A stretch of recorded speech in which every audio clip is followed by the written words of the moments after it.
Hello friends, स्वागत है आप सभी का हमारे यूट्यूब चैनल जीटीएम स्टडी में। आज हम क्लास 10th के लिए 20 प्रश्न गणित का लेके आए हैं जो कि एग्ज़ाम की दृष्टि से काफ़ी महत्वपूर्ण है। इसलिए दोस्तों, आप इस वीडियो को शुरू से लास्ट तक ज़रूर देखें ताकि आपको सारे क्वेश्चन अच्छे से समझ में आए। और हमारे चैनल पे आप नए हैं तो आप इसे सब्सक्राइब कर लें ताकि आपको इसी तरह का वीडियो मिलता रहे। गणित का मेरा पिछला वीडियो आप नहीं देखे हैं तो हमारे डिस्क्रिप्शन में लिंक दिया हुआ है, आप उसमें जाके देख लीजिए। उसमें सबसे इम्पोर्टेंट प्रश्न करवाया गया है जो कि एग्ज़ाम की दृष्टि से काफ़ी ही महत्वपूर्ण है। अगर जो आप उसे देख लेते हैं तो आपको मैट्रिक परीक्षा में अच्छे अंक जरूर प्राप्त होंगे। चलिए आज का वीडियो स्टार्ट करते हैं। जल्दी से वीडियो को लाइक कर दीजिए और दोस्तों में शेयर कर दीजिए। दो परिमेय संख्याओं के बीच कितने परिमेय संख्या हो सकती है? तो दो परिमेय संख्याओं के बीच अनंत परिमेय संख्या हो सकती है, यानी कि डी ऑप्शन यहाँ बिल्कुल सही हो जाएगा। नेक्स्ट प्रश्न दूसरा नंबर, यदि द्विघात बहुपद q ब्रैकेट में x बराबर x square minus x plus 4 के शून्यक अल्फा कॉमा बीटा हो तब अल्फा प्लस बीटा का मान होगा। तो अल्फा प्लस बीटा का जो फार्मूला होता है, अल्फा प्लस बीटा बराबर माइनस बी बटा के ए। तो हमारा जो b का वैल्यू होगा x के आगे लिखा हुआ है वही, तो x के आगे कितना लिखा हुआ है? -1। यहाँ माइनस पहले से था और x के आगे भी लिखा हुआ है -1। और a का जो वैल्यू है एक्स स्क्वायर के आगे है, एक्स स्क्वायर के आगे कितना है? 1। यानी कि हमारा जो यहाँ पे आंसर आ जाएगा माइनस माइनस क्या हो जाएगा? +1 हमारा आंसर आ जाएगा। सी ऑप्शन है बिल्कुल सही हो जाएगा। नेक्स्ट प्रश्न तीसरा नंबर, यदि ई कोई घटना हो तब घटना पी प्लस घटना पी डैश का मान होगा। यानी कि कोई घटना ई हो तो घटना होने का प्लस घटना नहीं होने का जो सम होता है हमेशा 1 होता है। यानी कि बी ऑप्शन यहाँ बिल्कुल सही हो जाएगा। घटना होने का और घटना नहीं होने का सम कितना होता है? 1। नेक्स्ट प्रश्न देखिए चौथा नंबर, साइन थीटा बराबर 3/5 हो तो कॉस थीटा का मान होगा। साइन थीटा बराबर क्या होता है? p बटा के h। तो p बटा h यानी कि 3 दिया हुआ, यहाँ 5 दिया हुआ। और कॉस थीटा बराबर क्या होता है? b बटा के h। हमारा यही पूछा है। देखिए आप पाइथागोरस परिमेय से निकालते हैं, h स्क्वायर बराबर होता है p स्क्वायर प्लस में b स्क्वायर। और एच कितना है? 5, तो 5 का स्क्वायर करेंगे तो कितना हो जाएगा? 25। और पी कितना है? 3, तो 3 का स्क्वायर करेंगे तो 9। यहाँ से बी स्क्वायर इसी तरह से लिख देंगे और यहाँ 9 को हम इधर भेजेंगे तो 25 माइनस 9 कितना हो जाएगा? 16। 16 बराबर कितना हो जाएगा? B square. और यहाँ से हम बी का वैल्यू निकालेंगे तो कितना निकल जाएगा? बी के स्क्वायर को हम उस साइड भेजेंगे तो √16 हो जाएगा। और 16 का वर्गमूल कितना होता है? 4। तो b बराबर हमारा 4 निकल गया। अब हमारे यहाँ पूछ क्या रहा था? Cos theta. कॉस थीटा बराबर क्या होता है? b बटा के h। b कितना निकल गया है? 4। और हमारा h कितना है? 5। यानी कि यहाँ फर्स्ट ऑप्शन बिल्कुल सही हो जाएगा, 4 बटा के 5। नेक्स्ट प्रश्न 5वां नंबर, निम्नलिखित में से कौन सी संख्या किसी घटना की प्रयेकता नहीं हो सकती है? देखिए दोस्तों, जो घटना की प्रयेकता होती है वह 0 से बड़ा और 1 से छोटा, यह 0 के बराबर भी हो सकता है और 1 के बराबर भी हो सकता है। तो जो फर्स्ट ऑप्शन में लिखा हुआ है 2/3 यह 0 से बड़ा है। ये जो लिखा हुआ है 15%, 15% मतलब हुआ कि परसेंट को अगर जो हटाते हैं तो नीचे 100 आता है और इसको काटेंगे तो कितना आ जाएगा? 3/20 जो कि 0 से बड़ा है। यह भी 0 से बड़ा है। इसमें पूछा है कि कौन प्रयेकता नहीं हो सकती है।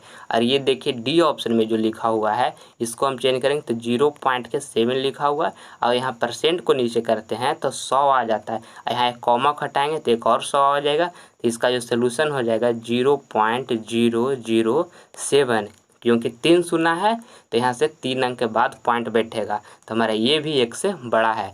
और जो -15 है जो कि 1 से छोटा है, इसलिए हमारा बी ऑप्शन यहाँ बिल्कुल सही हो जाएगा।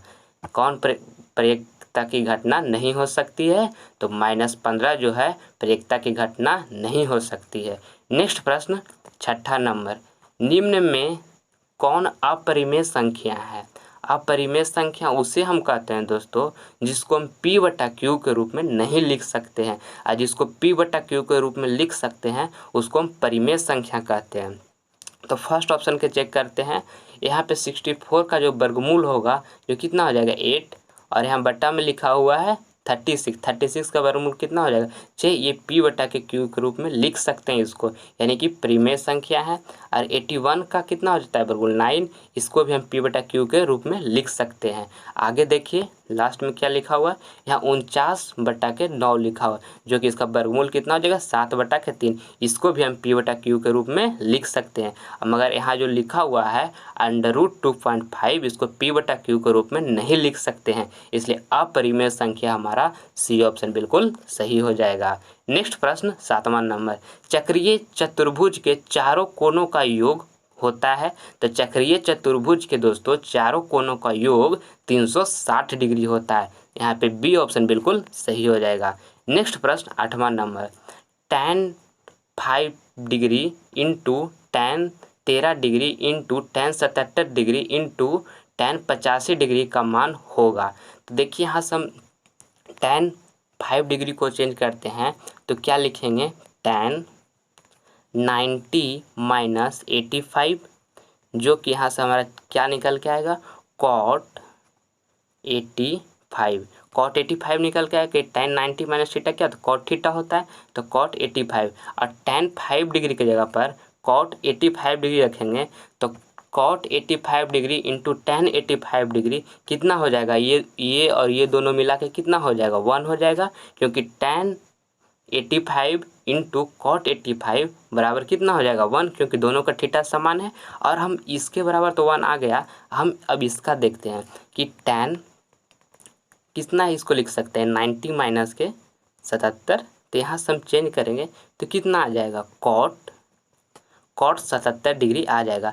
तब tan 13 डिग्री के जगह पर cot 77 डिग्री लिखेंगे तो cot 77 इंटू tan 77 बराबर कितना हो जाएगा 1, उसके बराबर ही 1 निकल के आया, और यहाँ से ये दोनों को भी निकाले तो 1 आएगा, यानी कि 1 इंटू के 1 कितना हो जाएगा 1 ही हो जाएगा, यानी कि बी ऑप्शन यहाँ बिल्कुल सही हो गया।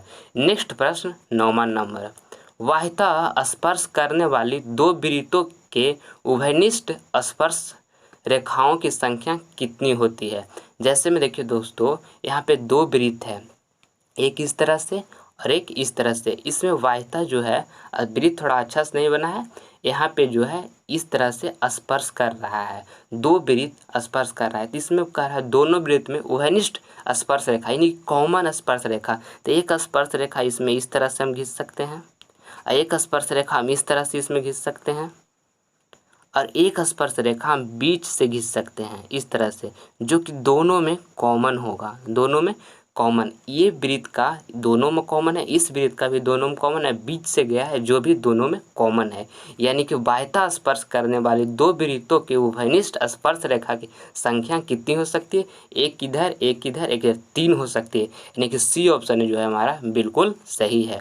नेक्स्ट प्रश्न 10वां नंबर, बिना द्विघात के बहुपद को कहते हैं। तो बिना द्विघात के बहुपद को रैखिक बहुपद कहते हैं। तो रैखिक बहुपद फर्स्ट ऑप्शन में है, जो कि हमारा सही है। नेक्स्ट प्रश्न 11वां नंबर, संख्याओं 1, 2, 3 ... n के माध्य है। यह प्रश्न बहुत इम्पोर्टेंट है दोस्तों, आप इसे अच्छी तरह से समझ ले। बहुत सारे स्टूडेंट इसमें कंफ्यूज कर जाते हैं। इसमें कह रहा है 1, 2, 3 ... n के माध्य हैं, और जब स्टूडेंट एग्जाम में जाते हैं तो वो ये देखते हैं 1, 2, 3 n, तो समझ जाते हैं प्रकृति संख्या के योग पूछा है, और वह मार देते हैं n इंटू n प्लस के 1/2। मगर यह इसका आंसर नहीं है, इसका ध्यान से पढ़िए। पूछा है n के माध्य, यानी कि टोटल संख्या n है उसका माध्य। तो माध्य निकालने के लिए क्या करते हैं, जितना संख्या को टोटल नंबर ऑफ संख्या योग बटा में जितना संख्या हो उससे भागा। तो संख्या यहाँ पर कितना है, पूरा n है, तो n से यहाँ से हम भागा देंगे तो यहाँ से n से n कैंसिल हो जाएगा, तो n इंटू प्लस के 1, यानी कि बी ऑप्शन यहाँ बिल्कुल सही हो जाएगा। नेक्स्ट प्रश्न 12वां नंबर, निम्न में से कौन अभाज्य संख्या है? तो अभाज्य संख्या जो किससे कहते हैं दोस्तों? जो एक से कटे और अपने आप से कटे। तो 11 जो है एक से अपने आप से कट रहा है। सी ऑप्शन है बिल्कुल सही हो जाएगा। नेक्स्ट प्रश्न 13वां नंबर, समांतर श्रेणी 5, 7, 9, 11 के 7वां पद का मान होगा।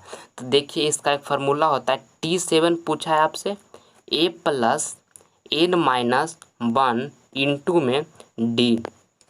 यहाँ से हमको T7 निकालना है। a का वैल्यू कितना है 5, n का वैल्यू कितना है 7। तो 7 में से 1 को घटाएं कितना हो जाएगा 6, और यहाँ d कितना आएगा डिफरेंस। डिफरेंस जब हम निकालते हैं समांतर श्रेणी को तो हम दूसरा पद में से पहला पद को घटाते हैं। 7 माइनस के 5 करेंगे कितना होगा 2, और 11 माइनस के 9 करेंगे तो भी 2 होगा। यहाँ 2 से हम गुना कर देंगे, और यहाँ से हम गुना करेंगे क्या हो जाएगा 5, और इधर यहाँ पर गुना करें तो 6 दूनी के 12। तो यहाँ 5 + के 12 कितना हो जाएगा 17, यानी कि हमारा यहाँ सी ऑप्शन में बिल्कुल सही हो जाएगा।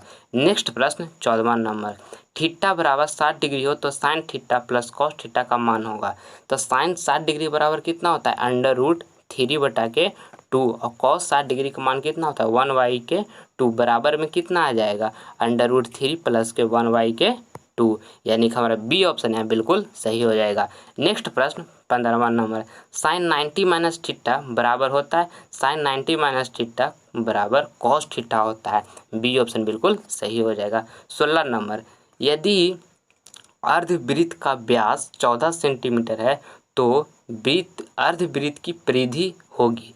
देखिए वृत्त जो होता है दोस्तों इस प्रकार से होता है, और यहाँ अर्धवृत्त पूछा है तो अर्धवृत्त इस प्रकार के होगा। यह एक अर्धवृत्त है। तो अर्धवृत्त में व्यास 14 सेंटीमीटर दिया है तो रेडियस कितना हो जाएगा 7 सेंटीमीटर हो जाएगा। तो इसका परिधि पूछा है, तो परिधि वृत्त के परिधि क्या होता है 2πr 2πr होता है, मगर अर्धवृत्त के परिधि पूछा है तो इसका हम क्या करेंगे बटा में 2 करेंगे क्योंकि अर्धवृत्त के परिधि पूछा है। और यहाँ पे हम लिख रहे हैं 2 × r हम इसलिए लिख रहे हैं कि जो यहाँ से जो डिस्टेंस है 2 गो r है, एक इधर भी r है एक इधर भी r है, जो व्यास है उसमें d बराबर जो होता है 2r। तो यहाँ 2r हम लिख दिए क्योंकि यहाँ से एक इधर रेडियस है एक इधर रेडियस है, यहाँ से 2 से 2 कैंसिल हो जाएगा। तब हम अर्धवृत्त के परिधि का फार्मूला क्या हो गया, यहाँ से हम लिखेंगे πr प्लस में 2r। तो पाई का वैल्यू कितना होता है 22/7, और r का वैल्यू कितना आया 7, प्लस में कितना 2 × r, तो 2 तो लिखेंगे और इंटू में कितना लिखेंगे 7, और यहाँ से 7 से 7 कट जाएगा, यहाँ से 22 प्लस यहाँ 7 दूरी के 14, तो 14 और 22 को जोड़ेंगे तो कितना हमारा हो जाएगा 36, यानी कि सी ऑप्शन जो है बिल्कुल सही हो जाएगा 36 सेंटीमीटर। नेक्स्ट प्रश्न 17वां नंबर, यदि किसी वृत्त की त्रिज्या दुगनी कर दी जाए तो नए एवं पुराने वृत्त की परिधियों का अनुपात होगा। जैसे में कि देखिए मान के लिए कोई वृत्त की त्रिज्या को दुगना कर दिया जाए, पहले r था त्रिज्या इसके बाद 2r कर दिया गया, तो उसका परिधि का जो अनुपात होगा ये क्या होगा। तो परिधि का अनुपात पहले यहाँ देखिए, पहले नए एवं पुराने पूछा है तो नए वृत्त के जो त्रिज्या है वो 2r है, तो पहले हम 2r को पुट करेंगे। तो परिधि का फार्मूला क्या होता है वृत्त के 2πr, यहाँ से 2 लिखेंगे और पाई लिखेंगे, और r का वैल्यू कितना है 2r, और यहाँ पे रेशियो, और ये पहले से जो है पुराने वाला कितना है r केवल त्रिज्या, तो यहाँ से परिधि इसका निकालेंगे तो कितना हो जाएगा 2π के r, तो यहाँ से 2π से 2π कैंसिल और r से r कैंसिल, यानी कि 2:1 हमारा आंसर हो जाएगा। बी ऑप्शन बिल्कुल सही हो गया।